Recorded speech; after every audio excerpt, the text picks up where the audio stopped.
তো গাইস আজকে আর অন্য দিনের মতো ভিডিও বানাবো না। আজকে আপনাদের সামনে একটা বাস্তব কথা তুলে ধরবো। তো গাইস আমাদের বাসার পাশে একটা মেলা হচ্ছে। তো আমাদের বাসা থেকে অল্প কিছু দূর আছে, প্রায় রিক্সায় 10 টাকার মতো ভাড়া। তো আমি সেই মেলায় গেলাম আমার ফ্রেন্ডদের নিয়ে। তো মেলা থেকে যখন খাওয়া দাওয়া করে ঘোরাফেরা করে বাসায় আসতেছি, তখন রিক্সায় উঠছি একটা।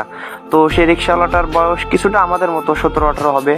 তো আমরা রিক্সায় উঠে আমি আমার বন্ধুরে নিয়ে মানে গেম সম্পর্কে আলাপ করতেছি, যে আমার টিকটক অ্যাকাউন্টে এত ফলোয়ার হয়েছে বন্ধু। সে আমার বন্ধু বলতেছে আচ্ছা তা কি খাইতে দিবি, এরকম ভাবে আলাপ করতেছি। তো আলাপ করার পরে হঠাৎ করে সেই রিক্সাওয়ালা ভাইয়াটা মানে আমাদের মতো বয়স, তো ওই আমরা জিগায় ভাই আপনারা কি গেম খেলেন?